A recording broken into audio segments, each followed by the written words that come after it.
Stay with us here on TVC Breakfast. It's not time for us to look at what the papers are reporting this morning, and I'll be doing this with my colleagues as usual, Etoma, Veronica, and Ria. Right, so the Nation newspaper is the first with me with the main headline: Oborevwori Okowa defect to APC with entire Delta PDP. The governor leads all political appointees, leaders at all levels to ruling party. Articles 2023 running mate leaves. Take out terrorists. President orders security chiefs. And above the nameplate, how Nigeria's reforms are faring by Edun Cardoso. IMF gains of subsidy removal come slowly. Keyamo intervenes in NIMET. Workers face off. Lagos bans expectant mothers from Hajj.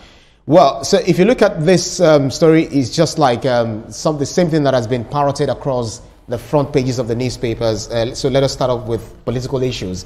Etoma, I would like to start with you, where you see a sweeping movement of the political juggernaut, so to speak, moving into the incumbent party, All Progressives Congress. How did that strike you? It's something that politicians do a whole lot.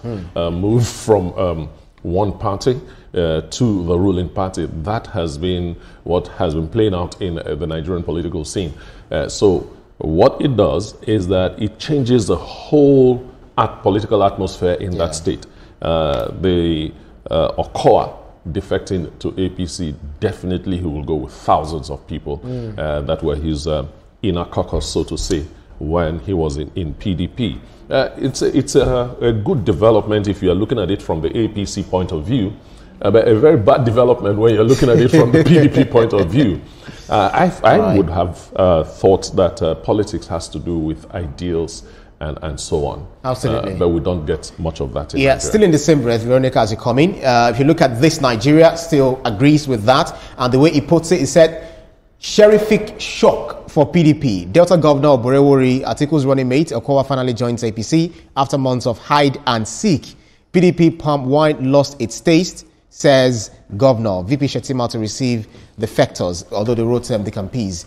I don't know what you're reading. You've always been championing the cause for the opposition parties, but I don't know. It seems they are not listening to me, right? Well, I wonder why some persons think it's a shock. It's expected. Every election year or leading up to an election year, you find these kinds of movements. It's been part of our history politically. Right. In Nigeria, you see cross-carpeting here and there. It goes to show that a lot of parties do not seemingly have that ideology that they claim to have. Right. And the question of, is our democracy really vibrant? Are we really practicing democracy? Is this why our democracy is nascent? That's right. Is the PDP now dead as it is? Yes, I'm asking those questions and they can come for me, but it's my question as a Nigerian. I'm wondering, where is the opposition? A concerned citizen. Yes, where is the opposition? Because I hear some other persons talking about this. Dele Momodu, for instance, have been speaking about it, that these people, it's because of their stomach, or whatever it is that they are going for. It's all about their interest. Who are the persons that claim to have the interest of Nigerians at heart? Where are our patriots? Democracy is supposed to be about the people. Is this movement really in the interest of the people? Yes, they talk about cementing development and all of that. Is it when you move to other parties that you are able to do that? Why can't you do that in that party? What is that different thing that you want to do in the next party that you are moving to that you cannot do where you are right now? But PDP as it is has sunk. Most definitely. Ria, if you see, just like you've also, talked about the opposition parties, but when you now have not just the governor, the legislators, and also the chairmen of different local government, 25 local governments. I'll tell you something. I was reading comments on social media yesterday, and what really shocked people is to know that, Okowa was a running mate for Atiku while he wanted to be president, and people are really surprised. But I wouldn't say I'm surprised. We all know that when it comes to politicians, I'm sorry to say, we hear a lot of stomach infrastructure. Okay, I do not understand the reason why you have to move from one party to another to make sure that you do better. Well, you could have done better in your party. For the PDP right now, I would say that there's no opposition. I'm sorry to say that, but it almost looks like, because we are seeing a lot of fights in the Labour Party. Now look at what is happening in PDP. Almost everybody has left PDP. And Dele Mahmoud also mentioned, he said probably one morning we hear INEC has joined APC as well. But anyway, so he said, that's what he said. That's what Dele Mahmoud said, not me. You know, but it's just, I feel like we're already getting to 2027. Yeah, I feel like we are in 2027 already. It's already playing out. It has played out already, but the APC has to be careful on its own part, because we talked about marriage of strange bedfellows, and a lot of persons are coming in. It shouldn't seem like, oh, of course, it is seeming like, oh, we like you people, we love what you are doing, we see what you are doing, although they've been able to manage their house. But these persons that are coming, what are they bringing to the table? What is the capital they have? That outside, okay, yes, all of the structures, they have brought it to the APC in Delta State, and we are seeing more of the governors moving.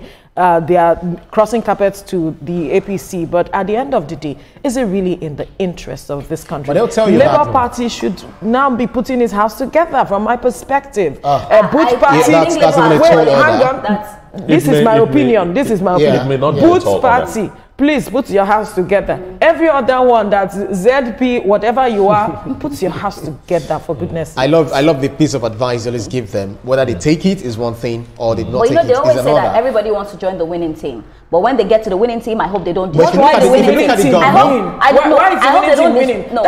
destroy the winning team, because the way they are going what you should learn is, how is this team winning?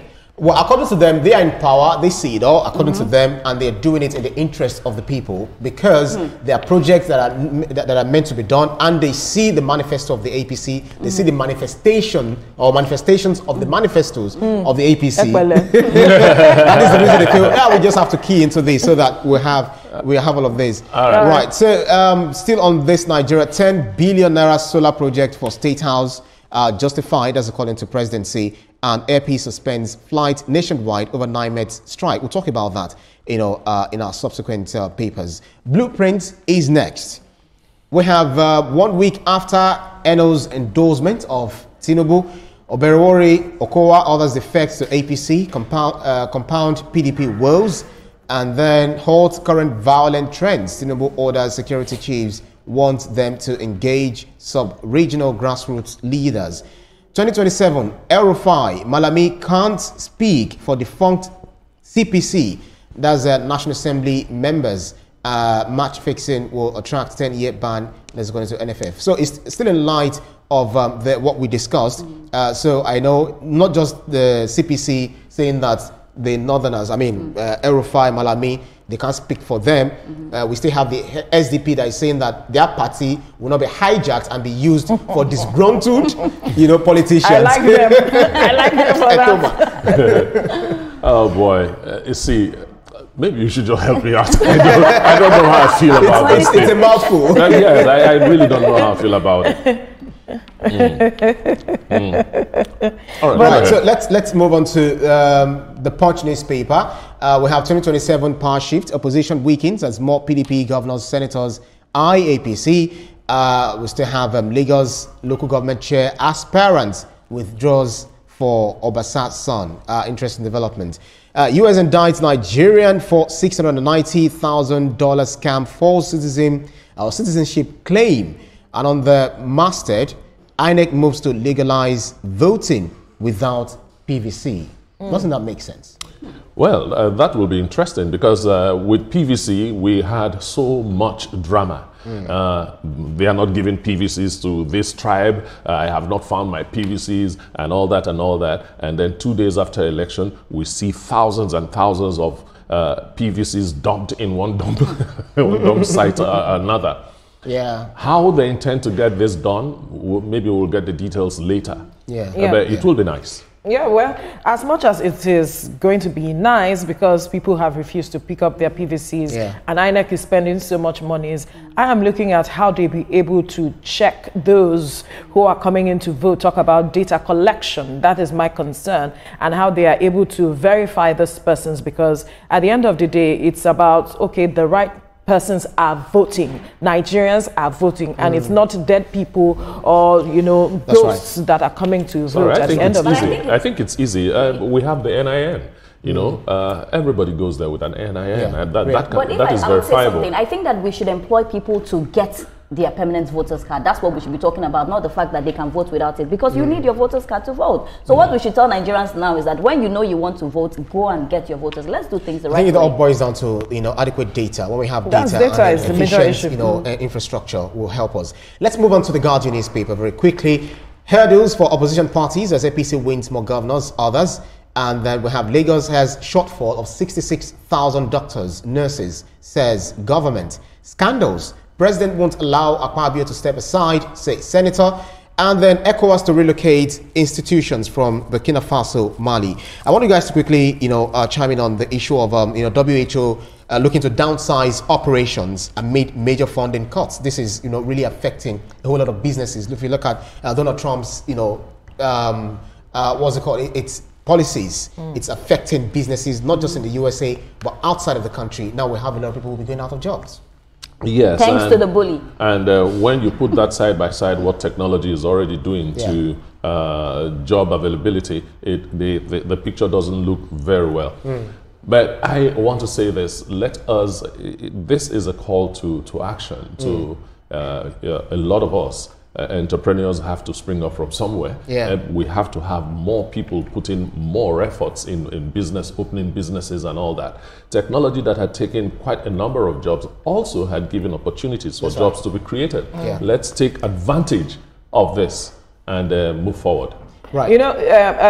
WHO, the US contributes a major chunk to the financing of the WHO, and since President Trump decided to withdraw, they are now feeling the pinch of his withdrawal, and that is why they are this cut. So it's important that perhaps organizations begin to look at other persons who can now partner with them to support them financially. Because according to them, I saw that they said they won't be able to make salaries for 2027, 2026. So that's the reason why, and really they don't want people to work, without pay. Most definitely. Let's move on to Nigeria News Direct. Tinubu orders overhaul of national security strategies, says enough is enough. Reads Riot Act to security heads over killings in Benue, Plateau, Borno. And if you look above the masthead, we have federal government delivers on promise, releases 50 billion naira to varsity unions. That's a good one there. Passengers stranded nationwide as NIMET strike grounds Air Peace flights. Max Exodus looms in PDP as Atiku's running mate, Okowa, Governor Oborevwori, others defect to APC. But quickly, let's react to this story, and I will start off with you again, Etoma. President Bola Ahmed Tinubu given the marching order to the overhaul of national security strategies, saying that enough is enough. Do we have to start seeing heads rule? For the president to make that pronouncement, it's very, very encouraging. But I would have expected that that pronouncement would have come long before now, because the insecurity has been staring us in the face right from the start. Now he has said enough is enough. The next is for us to see the impact of that marching order that he has given to the national security architecture as it is. It's a wake-up call for them, because if the president says enough is enough, I expect that we'll start having results. We'll start hearing that all those territories that Boko Haram has taken have been recaptured and all that. I am looking at it from a different perspective. If you take up a job, you should know what your roles are, and if you are working in a particular strategy with a particular strategy and it is not working, you should take the initiative to change strategy. The president did not have to return into the country to have you seated and now tell you to change strategy. I feel that you should have known if you are not getting the results you had to get. That's right. So at the end of the day, for me, I think they are not being proactive. Yes, kudos to all that they have been doing, but they needed to be more proactive, take certain steps, and then give report back to the president. I'm just hoping that as the president has said this, they will take charge and do what they're supposed to do. Because I was reading a story yesterday, and a lot of killings are happening in Benue. I'm wondering why the governor of Benue is, appointing Two-Face as something I don't want to mention. But people are killing people. This is not the right time you are trying to appoint someone into, your government. And what I want to say about this is that they were supposed to do their job. So the governor saying this, I hope that they listen and do what they're supposed to do. People are dying, and when it comes to people dying, I'm very passionate about it, because every day we are definitely losing lives. So Right. So let's get to the the last paper, which is the Sporting Life. Man United deny Osimhen Red Devils to trigger Delap's £30 million release clause. Bayern track Arokodare, and we have Al-Weda coach explains Igalo's bench role. Chelsea lead race for 50 million Hudson. So because of our time, we just have less than a minute to go. Veronica, I'm not sure which one you found quite interesting here for you. No, it's the Man U on Osimhen. They have an agreement in principle with him. They haven't lost interest in having him join them. So the conversation is still going on behind the scene, but they need to tighten up the loose ends and see how they can have him, on the board. Okay. Why is Igalo on the bench? We do not have time for that conversation, but we'll look at it later. I would have loved to talk about that, but because of our time.